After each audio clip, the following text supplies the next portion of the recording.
Le Crédit Mutuel donne l'élan au sport sur Radio Grand Lac 92.1. 9, 2, 1, partez. L'émission 100% sport sur Radio Grand Lac. Et bienvenue à toutes et tous pour cette nouvelle émission de 9-2-1 Partez, l'émission 100% sport de Radio Grand Lac. C'est l'émission sport qui parle de toute l'actualité sportive savoyarde et haut-savoyarde. Et je suis très heureux de retrouver mon équipe, en tout cas Driss, ce soir sur le plateau.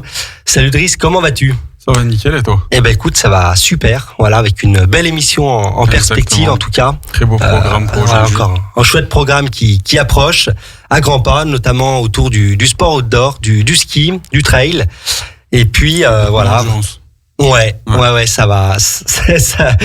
C'est des sports en vogue en plus, donc vraiment un beau programme en perspective. Donc pour ce soir, une première partie où nous mettrons en lumière un événement local qui arrive à grands pas, qui est l'Entrelac Run and Trail. Une deuxième partie où nous parlerons ski de fond avec l'athlète Arnaud Chotan. Et enfin, nous terminerons avec les chroniques de Justine et Driss, qui vont nous partager les dernières actualités sportives et les résultats de nos clubs savoyards, mais aussi les rendez-vous à ne pas manquer. Et il y en a quelques-uns. Comme je le disais, nous allons commencer par cette première partie en parlant trail avec un événement local non loin d'ici de notre studio qui est l'Entrelac Run and Trail. Et pour cela, j'ai l'honneur de recevoir donc Estelle Delume, qui est donc présidente de l'association Albins Club Pédestre, et également Florent Contant, qui est également le directeur de course.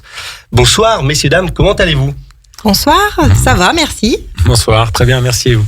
En tout cas, nous sommes ravis de vous accueillir ici sur notre plateau de Radio Grand Lac Aix-les-Bains pour parler d'un événement que vous connaissez sans doute bien mieux que nous. Dites-nous en plus, c'est un événement qui arrive à grands pas le dimanche 6 avril sur la commune d'Entrelac.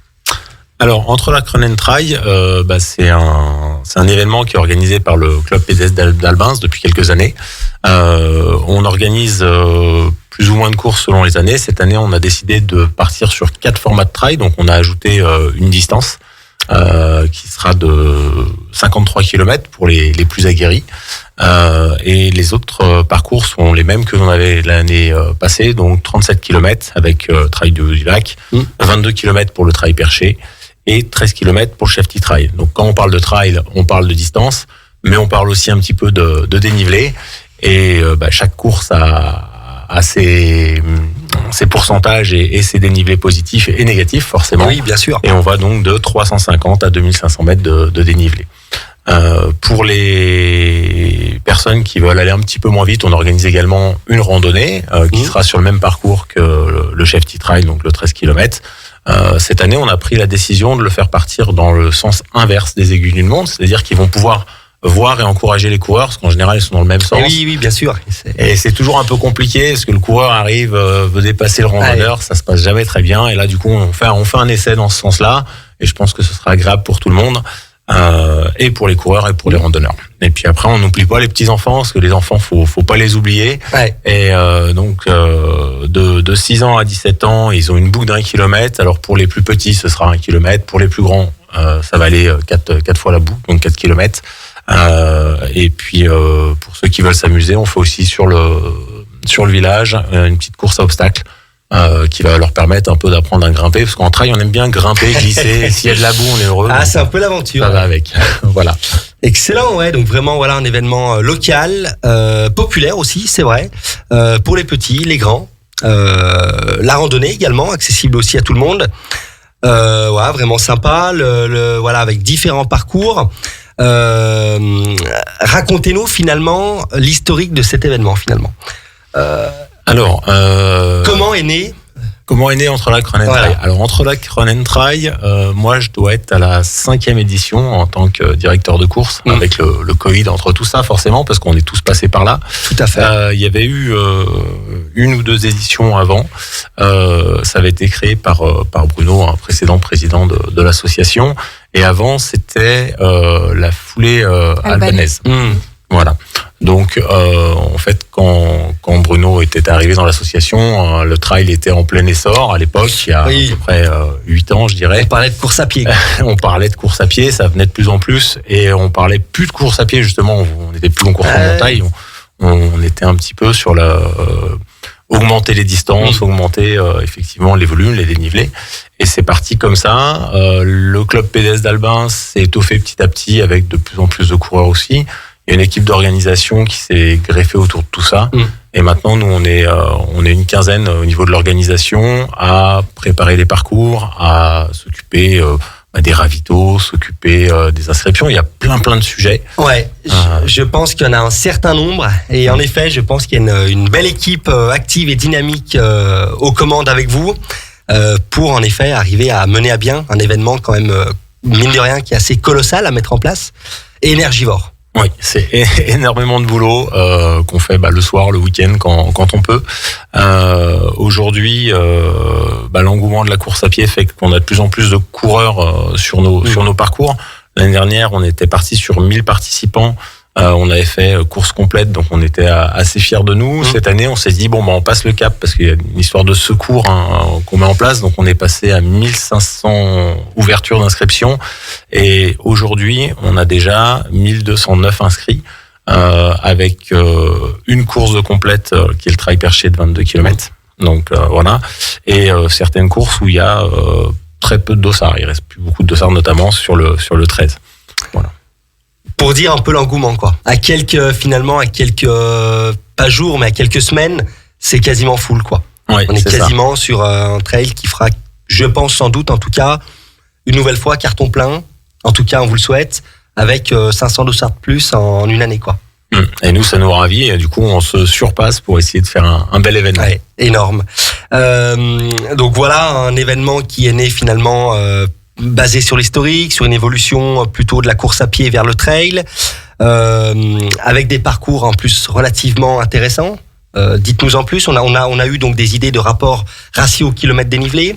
Dites-nous un peu les points culminants, les points intéressants. Au niveau des parcours, on a le 13 km, le Chef Trail qui va nous emmener un petit peu sur les hauteurs d'Albins. Donc on a déjà des beaux points de vue, parce qu'on fait 1 km, 1 km 5 en ville, et puis après on part sur les sentiers, on monte à Drécy, Ancenis, dans ces zones-là.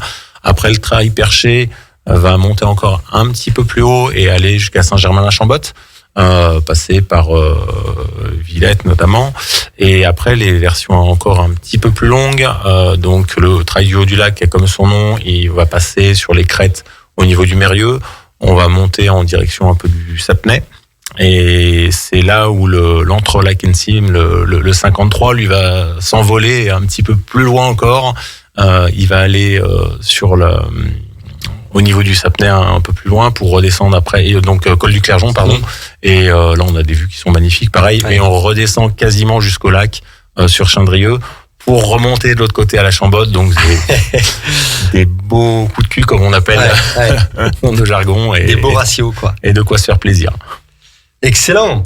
Et Estelle, parle-nous finalement de ce rapport entre la course, mais aussi le club, enfin l'association également, Albins Club Pédestre. Voilà. Oui. Dis-nous en plus. Du coup, donc l'Albins Club Pédestre existe depuis quelques années.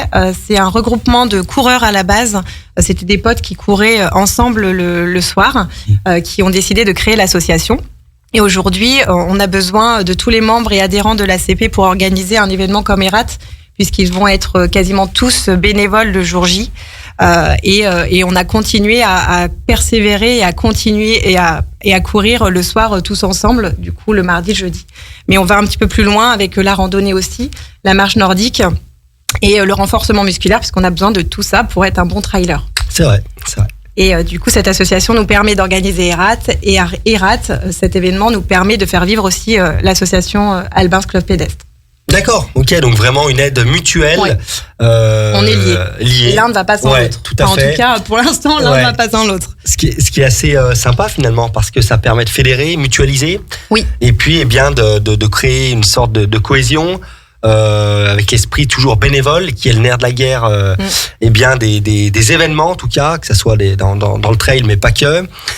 Donc je trouve ça plutôt chouette en tout cas. Et puis voilà, avec un vrai bénéfice qui est de pouvoir s'entraîner ensemble finalement sur l'année, et puis il est bien d'apprendre à vous connaître, et puis peut-être d'intégrer des nouveaux membres peut-être. Chaque début d'année, chaque recrutement, on recrute de nouveaux membres à l'ACP. Et la cohésion fait qu'ils ont plaisir à venir courir, plaisir à faire du renforcement, même si c'est dans la douleur certaines fois, et de se retrouver lors de cet événement pour faire des rats un vrai succès. Ouais, non, mais c'est vrai qu'on le ressent en tout cas pour l'avoir couru, pour connaître aussi quelques membres, dont Alexis, Sylvain, voilà, que je salue, mais voilà, pour connaître aussi voir un petit peu cette grande partie et cette belle grande famille, je dirais finalement que vous êtes. C'est vrai que c'est quand même un chouette événement. Il n'y a pas à dire. Je pense que cette réussite, eh bien, elle passe aussi par par toutes ces petites choses qui font que, eh bien, voilà, le jour J, il y a beau avoir des imprévus, des aléas, mais vous êtes soudés et ça, c'est important, quoi. Il y en a toujours et on essaie de gérer au mieux, mais c'est vrai que c'est le plaisir, c'est de donner du plaisir aux coureurs et de les voir arriver et d'avoir les commentaires en fin de course. Bien sûr. Et c'est ce qui nous motive pour recommencer, nous relancer. Pour repartir sur une année en avant, quoi. Mm. Et oui, parce que directeur de course, dites-nous en plus sur ce rôle. Mais c'est un rôle crucial, de plus en plus. Alors, c'est un rôle crucial parce qu'il faut réussir à faire une cohésion d'équipe, à faire ensemble que tout le monde arrive à travailler ensemble sans s'entretuer. Hein. Un vrai chef d'orchestre. un peu le chef d'orchestre, effectivement.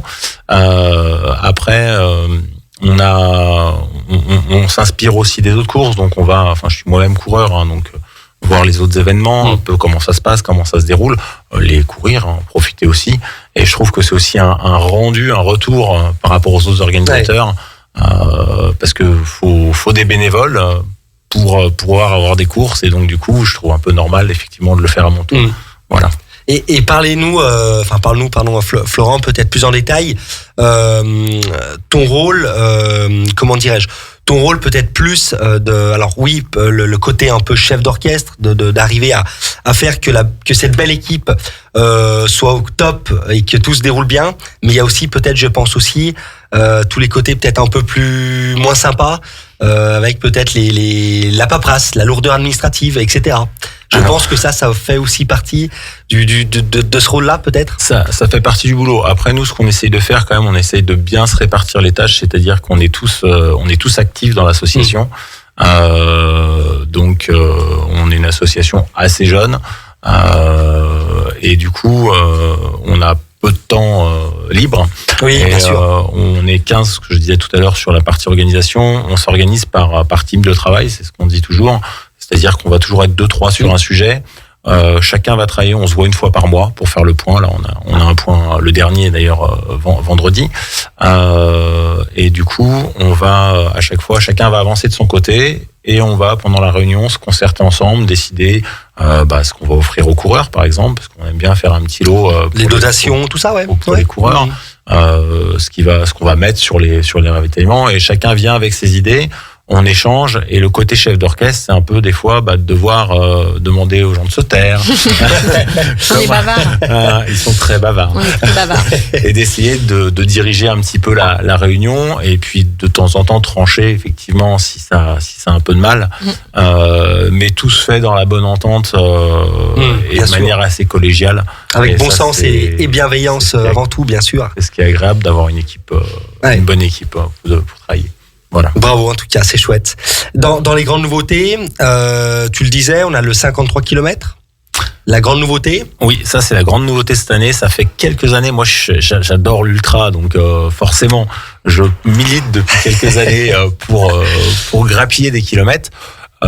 Cette année, il y avait plusieurs personnes, du coup, comme je dis que c'est à la collégiale, je dis on vote, hein, donc plusieurs personnes étaient d'accord d'aller essayer de chercher un petit peu plus loin pour voir encore un peu plus de paysages. Ça, c'est contrainte, hein, départ à 5h du matin. Donc, déjà qu'on dormait peu, là, on sait qu'on dormira pas du tout. C'est fait. Comme ça c'est fait. Et puis, il faut faire le balisage. Donc, la veille, on essaye de respecter les demandes de l'ONF, c'est-à-dire 48 heures avant la course, 48 heures après. C'est vachement dur de tout baliser, débaliser, c'est ric-rac. Donc c'est pour ça, c'est un nouveau défi. On avait pensé à plein de choses, on a d'autres idées pour les années prochaines et les années suivantes, donc on en reparlera plus tard. Avec plaisir. On reviendra. Mais c'est vrai que du coup, on essaye de garder une nouveauté par an. Et là, c'est le 53 km. On pensait même pas, on a ouvert à 300 dossards, effectivement, mais on s'était dit, une nouvelle course, ça va être dur, une centaine déjà. On a déjà 139 inscrits, donc on est super heureux. Ouais, c'est chouette. Parce que c'est des gens qui vont se lever tôt, qui vont partir sur et on a mis en plus un peu en semi-autonomie parce que on guide un petit peu sur des coureurs quand même un peu aguerris. Sur ces distances-là, il faut quand même avoir quelques heures d'entraînement dans les pattes. Bien sûr, tout à fait.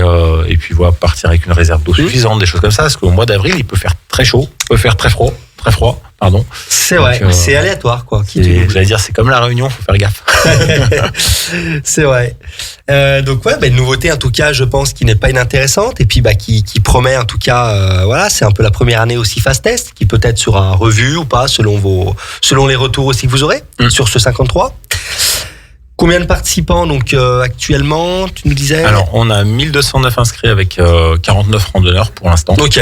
Voilà, ce qui nous fait 1170 dossards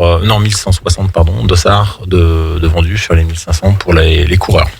Voilà. C'est plutôt donc bien parti, c'est quand même assez sympa. Point de vue bénévole, on est calé presque. On est calé, ça y est, on a 130 bénévoles à peu près qui seront là pour nous aider le jour J. Ils se sont vraiment présentés en grand nombre, donc on a tous nos coureurs de l'ACP, nos randonneurs et nos marcheurs. Et on a fait aussi appel à la plateforme Cohésion pour avoir des bénévoles de tous les environs de la Savoie et de la Haute-Savoie, qui ont aussi les passionnés de bénévolat qui sont aussi répondus présents. Donc on est full là pour l'instant. On est bien, on est très bien. Quoi. Ah oui, vraiment c'est. Et puis on a aussi les habitués d'Entrelac Run and Trail qui viennent comme ça et qui vont nous faire des petites surprises en disant je suis là, qui ne se seront pas inscrits sur la plateforme, mais on les adore. Ce côté dédicace à Bernard. En tout cas on les salue. Ce côté ancrage local, je pense, parce qu'Entrelac, c'est vrai que c'est quand même une commune qui est quand même sympa, quoi.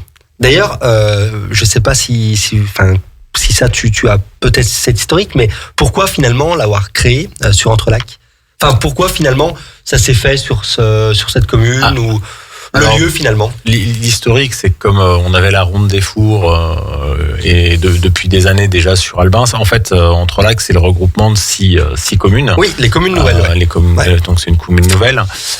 Nous avons Albins avec l'Albins Club Pédestre, qui du coup est passé Entrelac, et du coup le club de course forcément des 6 communes. On a gardé le nom Albins Club Pédestre parce que c'est une association qui a été créée il y a quelques années. Et on n'avait pas le lieu de faire de la paperasserie pour changer le nom, ça va très bien. Et donc du coup, c'est pour ça que maintenant la course se fait sur Entrelac, parce que c'était une course qui était déjà historique à l'époque de la création. On a parlé de la foulée albanaise. Oui, bien sûr, tout à fait. Il y avait donc la Ronde des Fours, la foulée albanaise.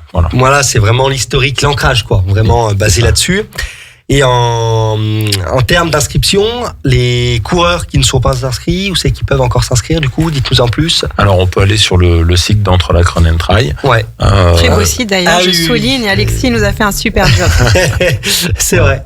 Ça a été remis à jour cette année, qui est vraiment magnifique. Magnifique.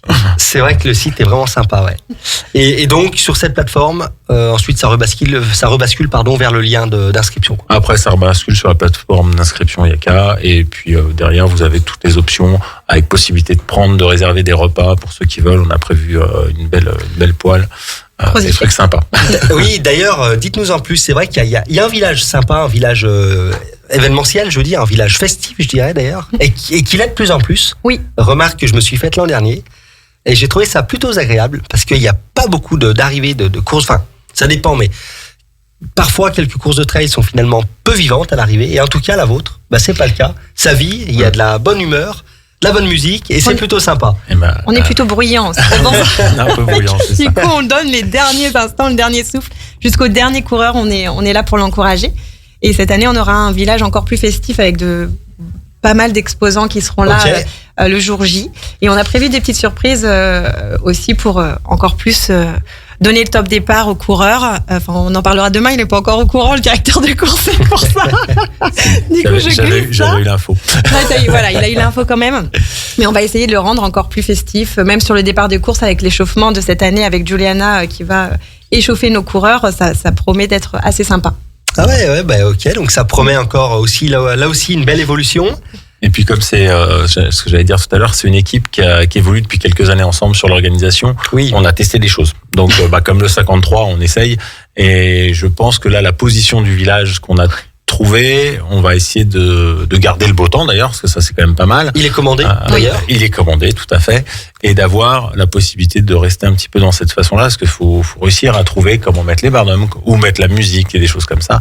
Et c'est vrai que comme ça fait c'est une équipe qui travaille ensemble depuis quelques années, petit à petit on évolue et on arrive à trouver les bons réglages. Les bons réglages, c'est ça. Ouais. Voilà.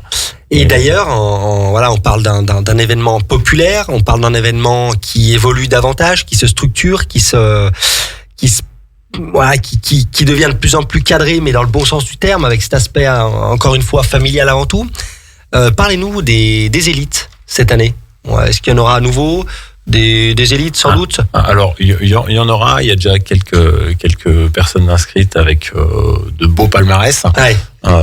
Donc on a du monde un petit peu sur le 22 malheureusement est complet, donc on n'en aura pas d'autres, mais on a aussi comme c'est des distances nouvelles et des courses qui peuvent plaire en entraînement avant de beaux événements.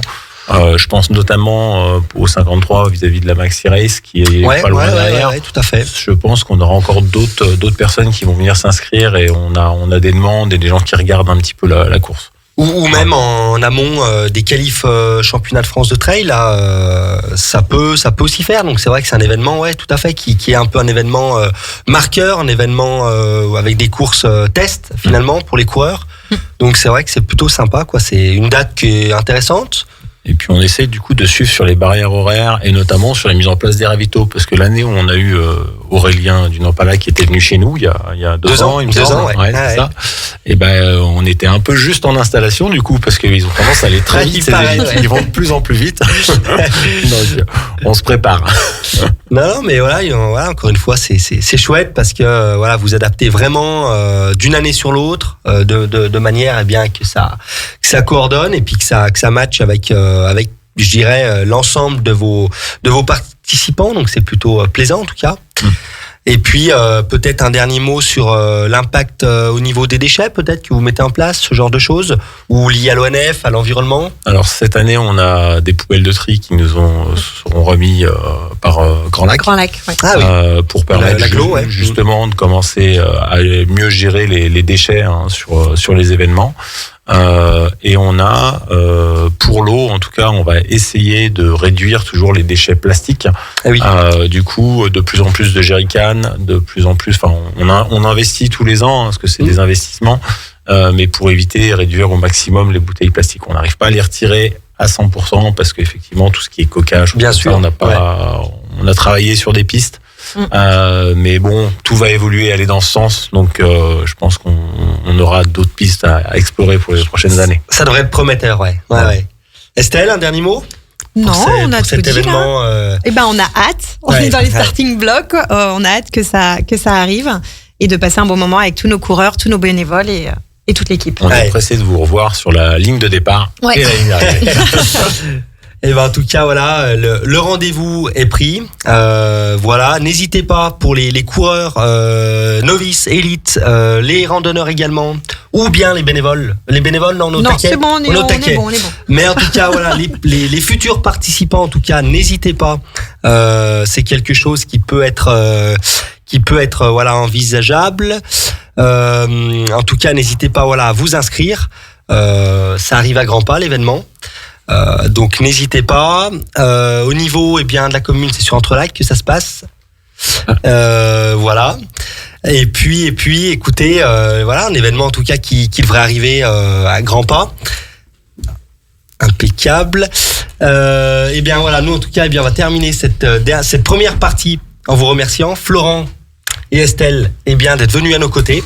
Merci pour mettre en avant cet événement. Merci également. Et puis écoutez, on se dit à très vite sur notre plateau radio. Nous allons terminer cette première partie en faisant une petite pause musicale et on se retrouve dans quelques instants pour la prochaine partie.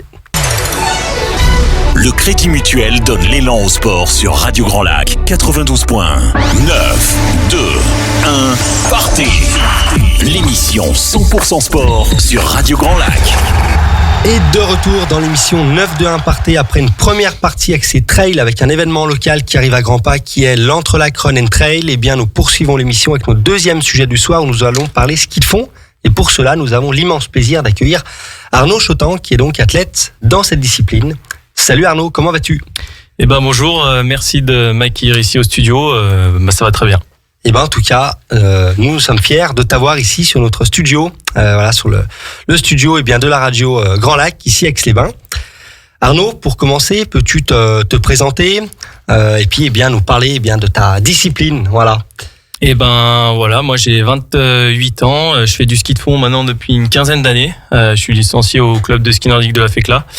Et je suis passé un peu par tous les étages, le comité de ski de Savoie, l'équipe de France, et puis cette année une préparation un peu plus exotique avec l'équipe nationale du Japon. Donc je passe des super années et c'est riche en expérience et voilà. Et oui, c'est vrai que tu n'es pas très loin. Nous sommes pas loin du grand espace Savoie Grand Revard et du site de la Fécla. Comment finalement tu as découvert toi le ski de fond ? Assez simplement, on va dire que j'ai découvert ça en primaire à l'école. Je suis pas issu d'une famille de skieurs. Ce qui est souvent le cas dans le nordique, c'est les athlètes ont souvent leurs parents qui ont fait de la compétition. Donc moi c'est pas le cas. J'ai découvert ça à l'école en primaire et puis petit à petit j'ai adhéré, j'ai pris beaucoup de plaisir. Au collège je suis rentré en section sportive et j'ai attaqué les mercredis à l'UNSS et ensuite je suis rentré au club de ski nordique de la Fécla. Je me débrouillais pas trop mal. On m'a proposé de rentrer au club, donc j'ai pas hésité. Et puis j'adorais ça. Donc après c'est venu de fil en aiguille. J'ai commencé avec le plaisir. Et puis c'est vrai que je suis devenu très vite compétiteur. J'ai adoré ça. Et du coup depuis j'ai fait un petit bout de chemin. Et beaucoup de courses, beaucoup de bons moments, beaucoup de voyages. Même tes premières sélections. Avec les équipes de France ? Ouais, alors ça remonte un petit moment déjà. Ma première sélection, c'était en junior. Là, je suis parti sur la Coupe d'Europe. Ça a super bien marché. J'ai fait mon premier podium. Et puis, j'ai pu me sélectionner pour les championnats du monde junior qui étaient aux États-Unis à Salt Lake City en 2017. Et puis derrière, on a fait une médaille de bronze en relais. Avec notamment Hugo Lapalu qui a couru le relais aujourd'hui sur les championnats du monde à Trondheim. Donc c'était une belle tranche de vie, des bons moments et puis c'était la découverte entre guillemets du haut niveau, des courses internationales et c'est ce qui m'a amené aussi derrière à pouvoir intégrer pleinement l'équipe de France en senior. Et derrière j'ai fait cette année en équipe. Donc beaucoup de coupes d'Europe, des coupes du monde. Ouais, c'est énorme. C'est énorme d'avoir pu côtoyer les grands noms du ski français, mais pas que. Certains qui ont peut-être pris leur retraite. Je pense peut-être à Maurice Magnifica. Exactement, ouais, Maurice, je m'entends très bien avec lui. On est restés bien copains. J'ai eu de la chance d'avoir fait tous les groupes à la fédération, donc junior. Après, je suis rentré en senior. J'ai fait le groupe B, groupe Coupe du Monde distance. Après, j'ai été en groupe Coupe du Monde sprint. Avec Baptiste Gros également. Avec Baptiste Gros, Baptiste Gros, Renaud Jet, Lucas Chenavard, Richard Jouve, Jules Chapaz. La fameuse Team Poney, quoi. Voilà, exactement. À l'époque, la Team Poney, maintenant, ça a un peu changé, mais ils ont vieilli aussi. Il y en a, mais oui, c'était ça, c'était la Team Poney et c'était une équipe qui nous faisait rêver aussi, donc. J'ai été fier de faire partie de cette équipe, de pouvoir jouer sur la scène internationale au plus haut niveau, sur les Coupes du Monde notamment. Et c'est des super courses, ça donne encore plus envie de retourner, de faire ces courses-là au plus haut niveau avec les meilleurs athlètes mondiaux. Donc non, c'est des moments cool. Ouais, c'est palpitant, je pense.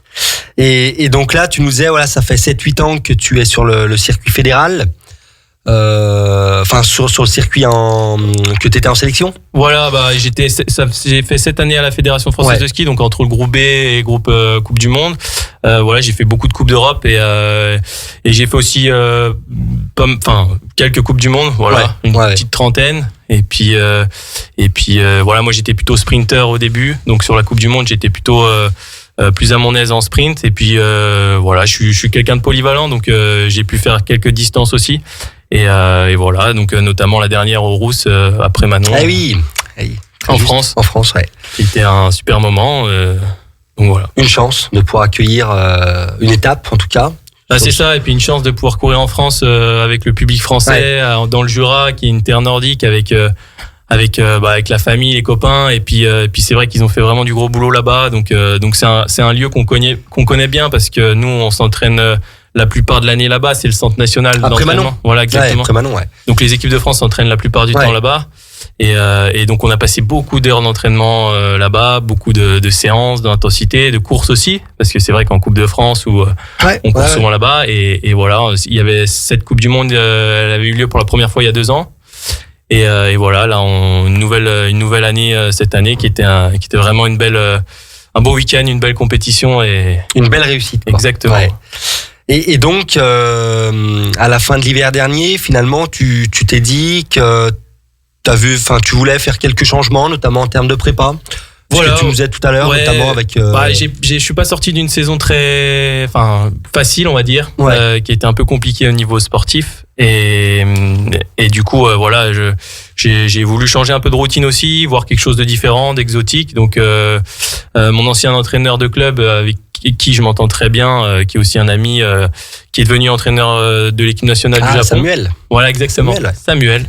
Et voilà, je lui en ai parlé, je lui ai demandé s'il était au chaud du projet, que je puisse venir un peu m'entraîner là-bas, apporter aussi peut-être quelques nouveautés là-bas, parce que c'est vrai que ils sont vachement renfermés là-bas en Asie. Donc je pense qu'ils ont une belle marge de progression aussi. Donc le but c'était donnant, que moi j'aille voir de nouvelles choses, de nouvelles ondes, de nouveaux terrains aussi, de nouvelles personnes, un nouveau système, et voilà. Et moi, j'ai cette filière un peu plus sprinter. Là-bas, ils sont très typés distance, donc leur amener un peu le côté sprint aussi. Et voilà, la tactique, la stratégie, et puis voilà. Puis eux, pareil, ils ont des très bons distanceurs aussi, donc ça a été donnant. Et puis c'était une belle expérience. Et donc finalement, derrière, ça a suivi sur une saison hivernale qui est actuellement finalement. Comment, du coup, ensuite, tu as fait la bascule, le retour en France? Est-ce que tu as essayé de faire les sélections France? Exactement. Le projet, c'était vraiment de faire la préparation de mon côté et puis ensuite de revenir sur les sélections nationales en début de saison en France. Donc, j'ai eu la chance, après, en étant rentré du Japon, de pouvoir continuer des stages sur neige avec l'équipe de Savoie. Le comité, qui est entraîné par Loïc Guigonnet. Donc voilà, j'ai pu aller faire des stages sur neige, ce qui m'a beaucoup aidé, notamment à Davos en Suisse sur le snow farming, et voilà, et à Bessan avant les sélections. Donc voilà, puis après je suis passé par la case sélection en Coupe de France avec un podium sur le sprint. J'ai pu aller sur la Coupe d'Europe. Et voilà, et puis après on a enchaîné 2-3 week-ends de Coupe d'Europe jusqu'à la Coupe du Monde en France, avec des quotas un peu plus ouverts vu que c'est une Coupe du Monde nationale. Et voilà, et derrière ça s'est pas joué à grand chose vraiment. C'était une belle course, mais il m'a manqué vraiment moins d'une dizaine de secondes pour que ça m'assure la suite de la saison, notamment en Engadine et à Cogne, pardon. Où il y avait des belles distances en skate aussi qui pouvaient ouvrir sur les championnats du monde. Donc voilà, ça s'est pas joué à grand chose. Et voilà, derrière, je me suis dirigé plus naturellement sur des circuits un peu longue distance. C'est vrai que j'ai une course qui m'a bien réussi dans le passé, c'est l'Engadine, qui est un mythe. Voilà, une des plus grosses courses populaires au monde. Et voilà, donc j'y retourne ce week-end, donc j'ai pu la préparer tranquillement en passant par la tranche jurassienne, par le marathon du Grand Bec à Champagny, en Vanoise, et voilà, et du coup là je pars demain pour l'Engadine, voilà, sur cette course-là, avec pas moins de 14 000 participants. Ça promet. Je voulais revenir sur ton voyage au Japon. Tu parlais dans un autre article que tu étais sorti un peu de ta zone de confort. C'est quoi les principaux trucs que t'as sortis de ce voyage qui t'a permis de progresser quand tu es revenu ici? Ouais, c'est surtout que la culture qui est vachement différente de chez nous, l'alimentation aussi, parce que c'est vrai que quand on est sportif, on a tendance à avoir ses habitudes dans l'entraînement, dans la façon de s'alimenter, et c'est vrai que la culture de l'entraînement est différente par rapport à chez nous. Ils ont pas ils marchent pas de la même manière que nous, ils ont des manières différentes de faire, de s'entraîner, et voilà, donc c'était pour ça. C'est vrai que l'alimentation, moi j'ai beaucoup aimé asiatique, changer un peu, voir autre chose, voir de nouveaux terrains aussi, parce que tout est différent en fait. De changer de culture, voilà, ça apporte quelque chose de nouveau, mais c'est vrai que et puis c'est un sport qui est pas trop démocratisé là-bas encore. Enfin, il y a beaucoup de personnes qui en font. Parce que c'est un pays quand même très axé sport. Quand on voit le saut à ski, quand on voit le baseball, enfin c'est des grosses infrastructures. Ancré. Voilà, Ouais. exactement. Mais voilà, donc ça m'a apporté plein de choses de différentes. Et voilà, je suis ressorti un peu grandi de ce voyage. Pareil sur le sur le côté langue aussi, anglais, tout ça, c'était quelque chose de différent. Et puis ils sont hyper généreux. J'ai vraiment appris et ça m'a permis de prendre du recul aussi sur mes dernières années et sur ça. Et c'était aussi le but pour me relancer pour cette année à venir, d'avoir un peu plus de fraîcheur mentale et voilà, tout en ayant bossé la partie physique à 1000%. Ouais, donc t'en ressors plus grand dans beaucoup d'aspects. Ouais, et puis ça plus grand, puis ça m'a fait du bien de voir autre chose aussi, de sortir un peu. C'est vrai que nous on a quand même tendance à beaucoup voyager. On est souvent en Scandinavie, plutôt dans le nord. Et là, c'était quelque chose de différent. C'était une belle expérience. Et puis, je me suis super bien entendu avec l'encadrement là-bas, avec les athlètes. Voilà, maintenant, on se suit. Il y a des Japonais qui sont revenus en stage sur la FECLA cet hiver parce qu'ils participaient aux universiades, soit en Italie, soit pour les Coupes du Monde, pour les éviter de faire les allers-retours parce que eux, c'est vrai qu'ils font beaucoup d'allers-retours et c'est pas à côté. Donc voilà, donc on en a pu skier un peu ensemble cet hiver sur les skis, se recroiser. Donc c'était quelque chose de sympa. Ouais. Une chouette expérience, donc vraiment pour breaker, se relancer. Exactement, ouais, c'était une chouette expérience et je suis content de l'avoir mis en place. Je suis content d'avoir été soutenu par Sam, qu'il ait pu d'avoir pu voyager avec lui là-bas. Parce que c'est clair que quand t'as quelqu'un sur place qui connaît bien, c'est plus sympa, quoi. Sa femme est japonaise, donc voilà, elle est de là-bas. Lui, ça fait 9 ans qu'il va là-bas, 2 mois dans l'année, donc être avec quelqu'un qui connaît, notamment sur les terrains d'entraînement aussi, parce que c'est vrai que quand on est chez nous, on a tendance à avoir nos repères, comme on dit, nos petits tours perso, on savoir où on fait nos intenses, quel type de montée, les tours, le temps que ça prend, donc voilà, de sortir aussi de ça, et puis non, c'était une belle expérience en tout cas. Excellent. Tu peux nous parler du coup de tes futures échéances, donc dès ce week-end Langadine et ensuite. Voilà, donc là Langadine qui reste un gros objectif de fin de saison et puis après je vais me diriger sur la Coupe d'Europe, la finale de la Coupe d'Europe qui est en France après Manon, le week-end d'après.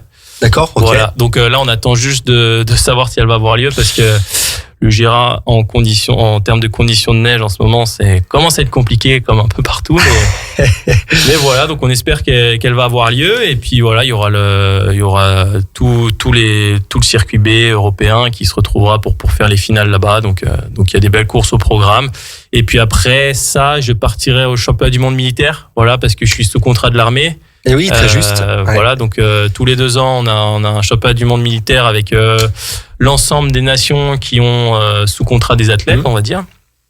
Et donc là, on partira du côté de Goms en Suisse, avec les biathlètes, avec les fondeurs, avec les alpins, avec les skieurs de randonnée, enfin skieurs alpinistes. Oui. Skieurs de randonnée, bon. Voilà. Et ensuite, il y aura les championnats de France. Voilà. Ah oui, donc un beau programme. Voilà, il reste encore une belle partie de fin de saison, intense, avec de beaux objectifs en tout cas. Exactement, voilà. On va se faire plaisir, profiter à fond et puis donner le meilleur pour aller chercher des belles places et dans des bonnes conditions, voilà. Ouais. Physiquement, t'es bien ?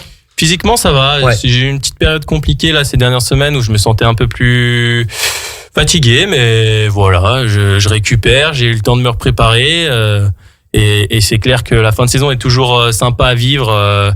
C'est une atmosphère un peu différente du début de saison parce que le début de saison, tout le monde est un peu sous tension vis-à-vis des sélections, vis-à-vis des courses. Tout le monde attend un peu de se jauger, de se comparer. Donc là, c'est un peu plus en termes d'ambiance, c'est un peu plus détendu, on va dire. Donc c'est des courses qui sont d'autant plus plaisantes. Et puis avec ça, le soleil, la chaleur qui commence à arriver. C'est aussi plaisant parce que des fois, bon, quand ça caille début de saison, mais là avec le soleil, c'est aussi d'autant plus motivant et puis plaisant. Non, mais c'est vrai que je pense que c'est usant, notamment le début de saison, les sélections, notamment les chronos se font souvent à Besson, ouais, pardon. C'est ça. Ouais, ça doit être assez intense. Déjà que le lieu, c'est déjà un frigo. Ouais. Plus, En fait, vu que les saisons sont de plus en plus compliquées en termes de neige, c'est vrai que Bessan fait un gros boulot sur le snow farming. Ouais. Donc le snow farming, c'est de la neige stockée de l'hiver dernier sous des copeaux de bois entre guillemets qui permettent de protéger la neige. Entre guillemets, on perd 20% à l'année. Donc c'est toute la neige de culture qu'ils fabriquent pendant l'hiver. Là, j'y étais il y a pas plus tard qu'une semaine. Le tas il est énorme. Ils vont pas tarder à le recouvrir pour l'année prochaine. Et voilà, ça nous permet de nous entraîner sur le début de saison en amont des premières courses. Et voilà, donc c'est souvent à Bessan que la saison démarre là-haut et voilà avec l'altitude et tout. Donc c'est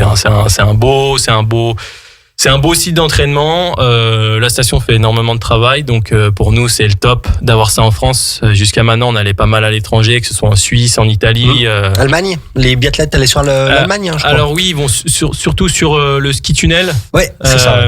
Après le début de saison, on est plutôt sur le snow farming. Donc c'est soit la Norvège, la France, l'Italie, la Suisse. Nous, on a notre snow farming depuis pas longtemps qui est très performant. On a aussi les saisies qui mettent en place du snow farming. Enfin, petit à petit, c'est en train de venir, les glières aussi. Voilà, donc c'est vrai que ça nous évite des gros déplacements, des frais aussi, parce que voilà, c'est un sport qui coûte quand même cher. Donc non, c'est un beau site.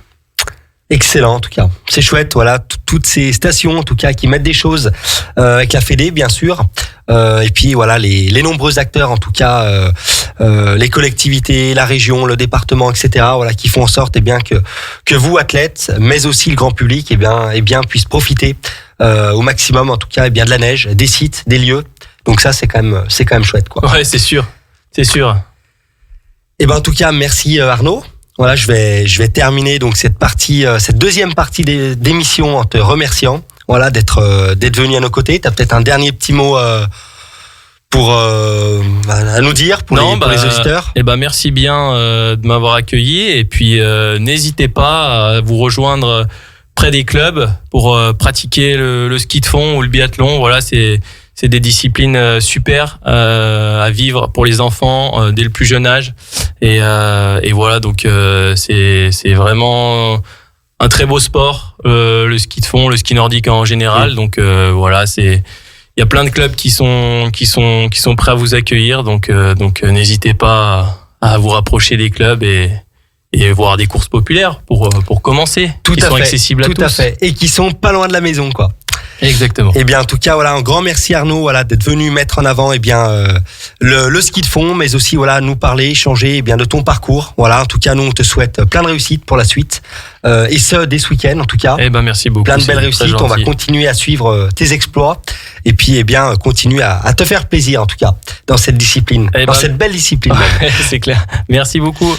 Nous, de notre côté, nous allons continuer l'émission avec, comme d'habitude, les chroniques, de Justine.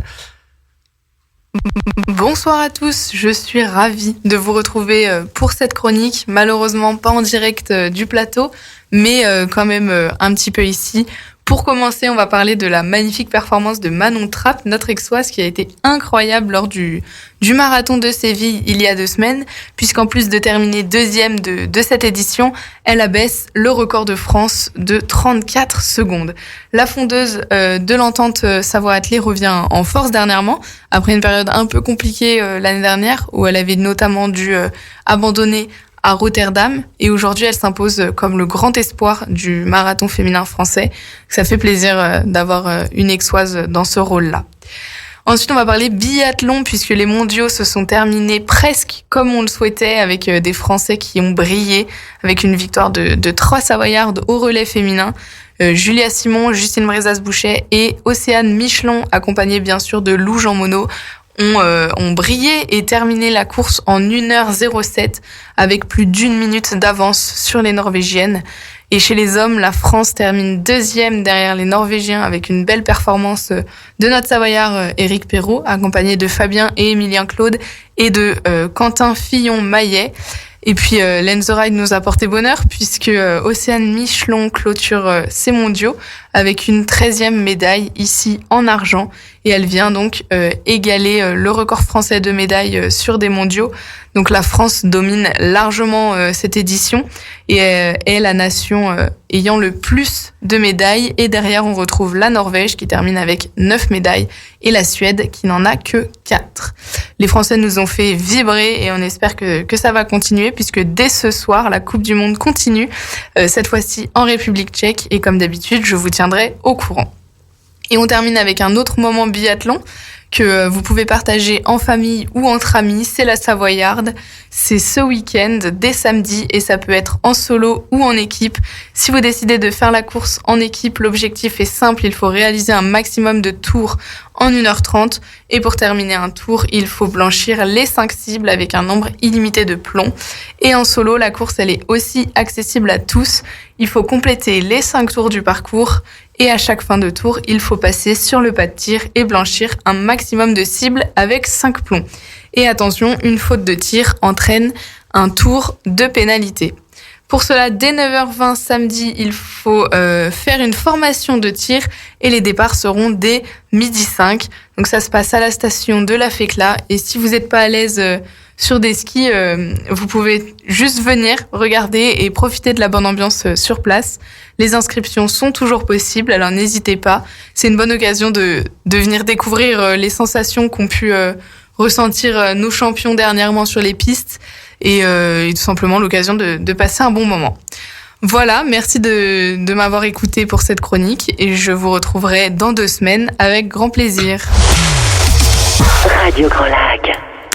Merci Justine et bien pour cette excellente chronique qui met une nouvelle fois et bien avant la dynamique événementielle sportive de notre territoire. Et désormais, c'est à Driss avec une page foot pour commencer. Exactement, on va commencer avec Annecy. Il y a 2 semaines, je vous parlais d'un calendrier assez propice à que Annecy recommence leur marche en avant. Malheureusement, ça n'a pas été le cas.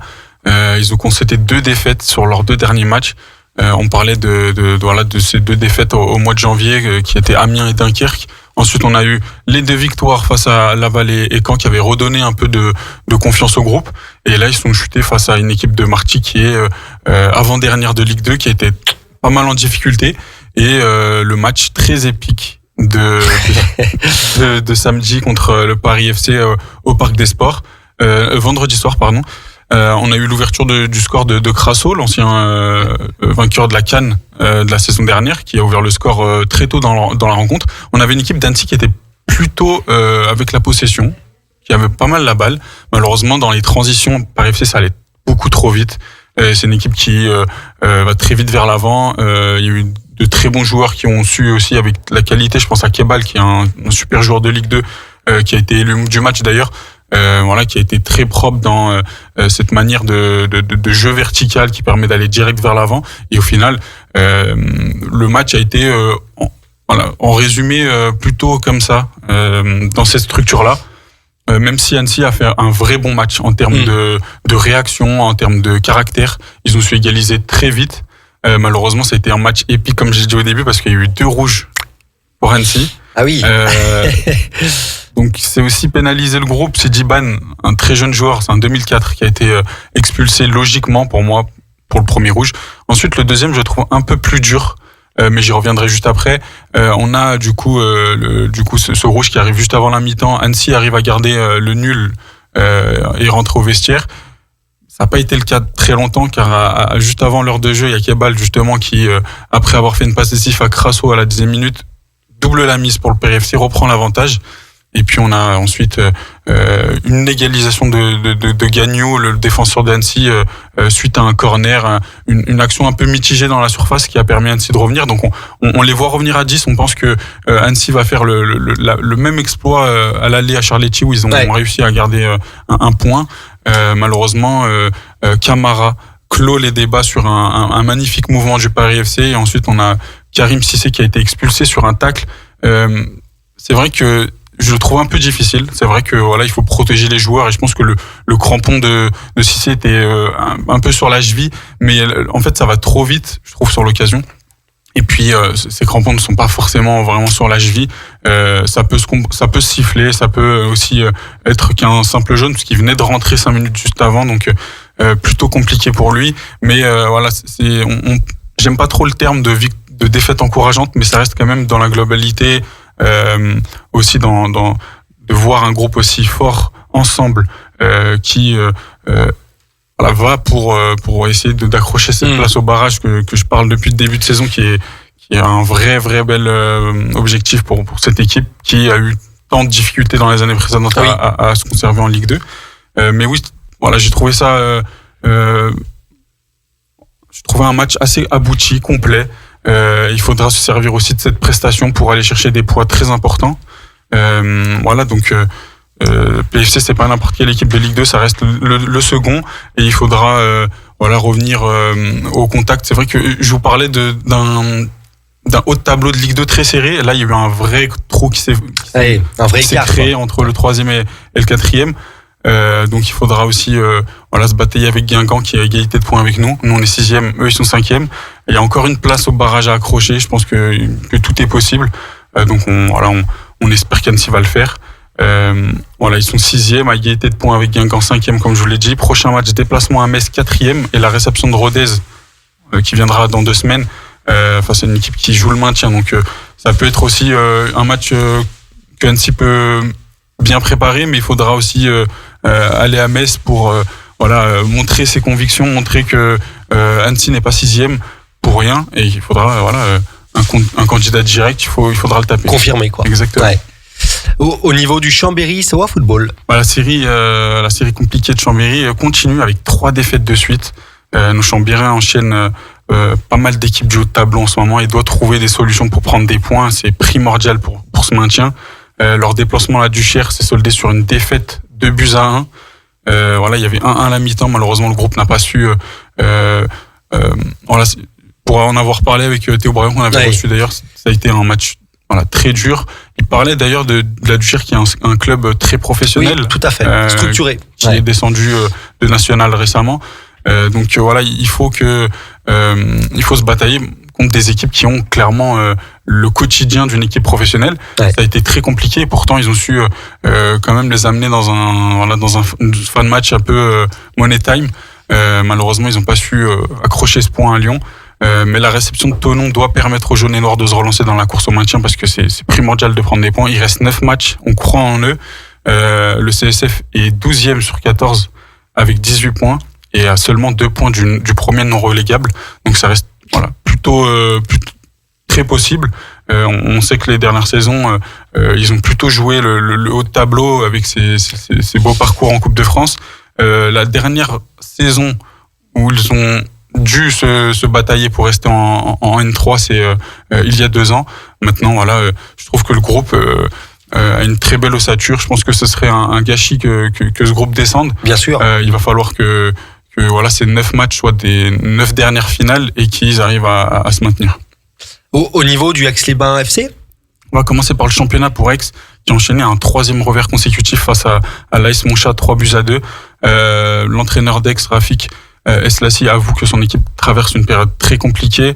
Il n'a pas voulu polémiquer sur certains faits d'arbitrage qu'il a jugé au désavantage de son effectif, et a plus voulu mettre l'accent sur le travail à l'entraînement et inverser la dynamique. Donc il faudra aussi que l'équipe passe par là. On parlait d'une saison mitigée en décembre, je pense que ça c'est toujours le cas. Malheureusement, pour qu'elle soit pas dramatique, il faudra vraiment se maintenir. Mais au niveau de la Coupe Laura, c'est bien mieux, parce qu'on a eu une victoire face à la réserve du GF38. 2-1, le groupe a retrouvé de la cohésion avec un adversaire second de R1, donc second de la division au-dessus. Donc c'est une belle prestation de les avoir éliminés dans une coupe. Ça permet au groupe de revivre, d'avoir un peu plus de confiance, de se servir aussi de ce match qui est fondamental, avec sûrement beaucoup de choses à prendre et beaucoup de choses à mettre en place au championnat et à cette fin de saison. Une solidarité qui a fait la différence. Comme dans un match de Coupe de France, au final, quand une équipe est dans une division inférieure de l'équipe qu'elle affronte, elle a souvent cette capacité à être plus fort en groupe et permettre de renverser des montagnes. Et là, ça a été le cas, parce que ils sont en difficulté face au gros de leur poule, mais face à une équipe qui était justement une poule au-dessus, c'est un résultat qu'il faut prendre et en tirer des conclusions pour finir fort cette saison. Excellent. Une page basket avec le Aix-Maurienne Savoie Basket. Alors, l'ex-Maurienne Savoie Basket confirme leur victoire au phare avec un déplacement à Évreux. C'était une équipe qui est 18e de Pro B. Victoire, mais pas si rassurante pour le groupe de Kenny Grant. Car c'est seulement de 3 points. Enfin, c'est une équipe qui est en très grosse difficulté, qui a seulement 6 victoires cette saison.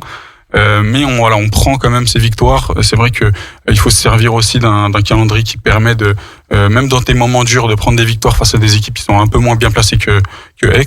Mais c'est la première fois en 2025 que Aix enchaîne 2 victoires de suite. Donc voilà, comme je l'ai dit, c'est à apprendre. Il faut prendre ce genre d'événements. Il faut se redonner de la confiance. Il faut finir fort. On s'attend à un gros tournoi en fin de saison pour accrocher cette place. Pourquoi pas monter en Pro A? Nous, on y croit. C'est sûr. Pourquoi pas eux. Alors, le prochain sera un déplacement à Chartres qui est dernier de Pro B. Donc là aussi, c'est une équipe largement prenable pour les hommes de Kenny Grant. Et ils devront, en tout cas, espérer continuer cette série de 2 victoires. Et raccrocher, pourquoi pas, un top 3 et avoir une meilleure place pour le tournoi final. Ouais, en tout cas, on leur souhaite et on y croit. Un point hockey sur glace avec les éléphants de Chambéry. Alors oui, mais le hockey, c'est vraiment très compliqué aussi cette saison. Mais ils vont quand même accrocher cette place pour les playoffs. Ils nous avaient énormément surpris l'année dernière. Je sais pas si tu te rappelles, c'était incroyable de les voir aller jusqu'en finale. Et il y avait aussi les problèmes de montée parce que Grenoble est un club partenaire et ils peuvent pas accéder du coup à cette Ligue Magnus. C'est administratif, mais nous on préfère les voir sur le terrain. Mais oui, après 3 défaites de suite, les éléphants de Chambéry se renouent avec la victoire. Et elle est très importante celle-ci parce que c'est une victoire à l'extérieur face à Strasbourg, 4-1. Il reste la réception de Nantes qui est dans les bas-fonds de ce championnat qui eux aussi jouent une place, pourquoi pas, pourraient sauter et se qualifier pour le tournoi de fin de saison. Il faudra pour le coup aussi jouer à fond ce dernier match pour espérer une meilleure place sur le classement. Là, on est actuellement 10e sur 16. C'est maintenant que la saison va être cruciale parce que voilà, le tournoi va commencer dans quelques jours et s'ils veulent rééditer en tout cas cette performance qui a été incroyable l'année dernière, il faudra commencer très vite et se qualifier dans les 8 premiers pour avoir le tournoi en face des yeux et pourquoi pas aller jusqu'en finale et prendre ça de revanche face aux Corsaires de l'année dernière. Ce qui serait énorme. Du rugby avec les Chambériens du SOC Rugby. Alors mois de février plutôt contrasté pour le SOC qui nous a pas donné cette habitude-là pendant la saison. On a enchaîné énormément de victoires, que ce soit fin 2024, début 2025. Mais ce mois était un peu plus compliqué. Il y a 2 victoires, 2 défaites, dont la dernière face à Albi. Aussi un concurrent direct à la victoire finale et à la montée surtout. Mais ils sont toujours premiers avec un match en avance devant Narbonne. Le match de ce mois de mars, c'est demain avec la réception de Rouen 3e. Il restera ensuite 3 matchs pour eux. Donc c'est très important, c'est là où tout se décide. Ouais. Il faudra aussi montrer aux autres équipes de la poule que c'est eux les plus forts et qu'il faudra finir premier pour commencer ce tournoi avec les plus belles ambitions et les plus grandes surtout parce qu'on a envie de les voir monter en pro D2. Il faudra une vraie cohésion, notamment lorsque je les avais vus jouer au Chambéry Stadium où ils ont été incroyables dans le derby où ils affrontaient Bourgoin-Jallieu. Donc il faut rééditer ce genre de performance où vraiment ils ont été impérial sur tous les aspects et ça c'est très important. C'est aussi des victoires qui te permettent d'enchaîner tout au long de la saison, qui te permettent aussi d'engranger de la confiance, de certifier un peu tes acquis et puis d'aller le plus loin possible cette saison. Et oui, on y croit aussi, là aussi, pour cette montée historique, en tout cas on leur souhaite. Et enfin, le handball avec la Team Chambé. Alors tu vas être content, la dernière victoire de la Team Chambé est exceptionnelle face à Toulouse qui est 4e. On s'était un peu habitué à un début de saison assez compliqué. Ouais. Et pourtant, il y a un petit sursaut d'orgueil, je pense, du groupe. Une victoire très importante. Je pense qu'elle sera fondatrice pour cette fin de saison. Ils vont devoir se servir de cette victoire face à un top 4 de la Star League. Pour réintégrer un peu ce championnat, ce ventre mou, se maintenir le plus tôt possible. On s'était pas habitué toutes ces années à voir Chambéry autant de difficultés en Star League et cette saison, ça fait peur. On parle aussi de cette demi-finale face au PSG qui risque d'être très très dure à l'extérieur en plus. Chez eux, c'est une équipe de Toulouse qui joue quand même les places en Europe, qui a joué l'Europe cette saison aussi. Ils enchaîneront avec le déplacement à Nîmes, puis la réception d'Istres, qui est vraiment en danger cette saison pour la descente. Lanterne rouge, ouais, tout à fait. Exactement, avec Albi.